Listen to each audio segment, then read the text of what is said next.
Welcome back to the Florida History Podcast. I'm Kartik Krishnaiyer. Robert Buccellato has the week off. He will be back with us next week. We left off last week in our conversation with Josh Liller talking about the battles of Loxahatchee. And after that battle, after those battles in January of 1838, where the Seminole were effectively victorious, or at least victorious tactically, many Seminoles were induced under a truce to assemble at nearby Fort Jupiter, where they were detained for deportation. So this was another act of treachery by the U.S. military. Many of the African Americans that were among them, the Black Seminoles as we call them, were turned over to slave catchers. And you had other leaders of the Seminole who also, at that point, surrendered to General Jessup, who of course had captured Osceola the previous year under a false flag of truce. And what happened at this point was those Seminoles, some of them that surrendered, offered to guide General Jessup to Sam Jones' headquarters in return to in exchange for not being deported. So they're leading Jessup and his troops toward the home of Sam Jones, or where they thought Sam Jones was taking sanctuary. And mid-mission, at the South Fork of the New River, which is in modern-day Broward County, these two Seminole chiefs that had surrendered, Tuskegee and Hajo, were assassinated on the orders of Sam Jones. Jones, who was by this time the primary target of the U.S. military, was lurking. And so the next move of the U.S. military, led by General Jessup, would be to try and court Jones into battle and challenge him in his Everglades strongholds, which are in the areas that were known as the Pine Islands. And for those of you who are familiar with Broward County, Pine Island Road, Pine Island Ridge, these are that area. Of course, now it's developed the center of an urban area, but at the time it was marshy Everglades, very much deep in the Everglades and islands. And you can actually see a great model of this at Long Key Nature Center in Broward County. So Abiaka, or Sam Jones, was by this time the undisputed leader of the Seminole. And we're going to talk a little bit more about him in this this episode and probably our next episode as well. So here are some quotes about him as we approach the Battle of Pine Island Ridge.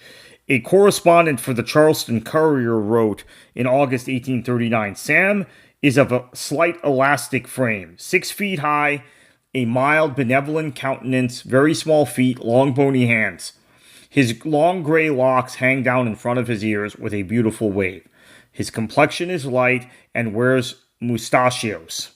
The lips project somewhat, teeth sound, nose long eyes, and will not bear the gaze of anyone. His voice is fine, very distinct, and he dresses plain.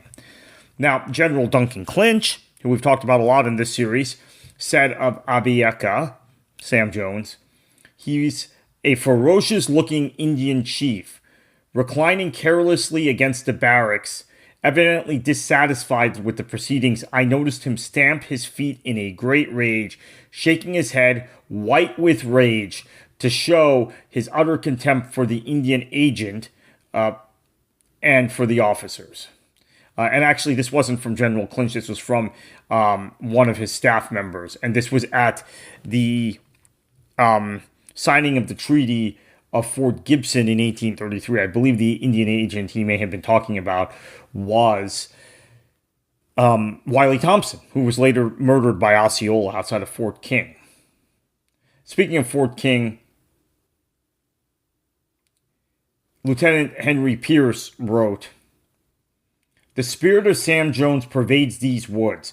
If perchance he is not here. This is in the area in and around Fort King, which is now Ocala. So Sam Jones, very big force in Florida, very big presence, and at this point, General Jessup wants to eliminate him. But soon after this point, General Jessup himself gets fed up and decides to resign because he still wants to negotiate. He wants to get rid of Sam Jones, but he wants to negotiate a settlement with the rest of the Seminole, not eradicate them per se. And so what ends up happening is on March 22nd, 1838, Major William Lauderdale, for whom Fort Lauderdale is named and for whom there is a statue near the site of the battle in a Broward County park, in Treetops Park, actually, in Davie.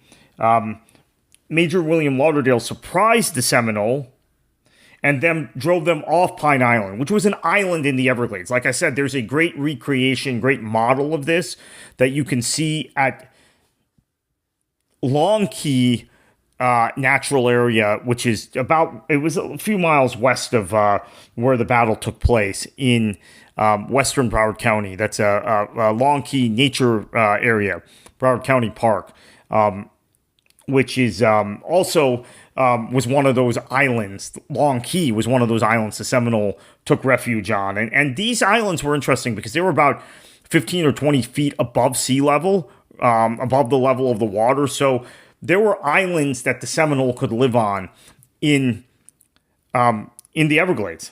So Major Walt Lauderdale drove there, surprised them, and drove them off of Pine Island. Now, there were only about 100 Seminole at this point on the island, and what ended up happening was that you had Sam Jones, possibly, we don't know this for sure, because the American accounts wanted to say that they had driven Sam Jones from the island, and he fled, and they fled to what is now Long Key, or what we call Long Key, which was a couple miles west. But the reality is, the scouting party that killed the two Seminole that were leading the U.S. Army to Sam Jones, Abiaka, may have alerted the Seminole, and they fled. And Lauderdale comes back and says, hey, I defeated them, and they're gone. They're gone from Pine Island. The bottom line was they were gone from Pine Island. Now, whether there was actually a battle is disputable, right? It's debatable at this point. It wasn't debatable for many, many years, as the accounts from the U.S. Army were believed, from Major Lauderdale, who put himself, made himself very, very famous as a result of this. And obviously there's a famous city named after him. Actually, I'm just getting done being a press officer, a media venue officer for the Cricket World Cup, which had 3 venues in the United States. It was mostly played in the West Indies, but 3 venues in the United States, one of which was a venue in Lauderhill, Florida, Broward County, which we had called Broward County or Lauderhill, depending, or Florida, one of 3 things. Nonetheless, Fort Lauderdale is so omnipresent in the culture and the lexicon globally that the Indian media and the British media, really kind of the 2 huge media markets that follow this sport, cricket. I guess Australia would be the other one. But the media in those 2 markets continued to call the venue Fort Lauderdale, even though it wasn't in Fort Lauderdale, and we who were working in the tournament weren't referring to it as Fort Lauderdale. So Major William Lauderdale has become very famous. The name Lauderdale is globally known because of him. But did he, in fact, actually win this battle? Did the Seminole flee on their own? That we don't know. What we do know is in the aftermath of this battle, the Seminole were still out and about in southern Florida, in the Everglades. That, in fact, if the Americans had won the Battle of Pine Island Ridge, it wasn't conclusive. It wasn't decisive. It had just driven them from this one island, and perhaps they had abandoned it anyway. So, at this point, Zachary Taylor, future president, someone we've talked about a lot in this series and a lot on this podcast, he takes command of the U.S. war effort, and we're going to pick up with that next week with Robert. Thank you for listening.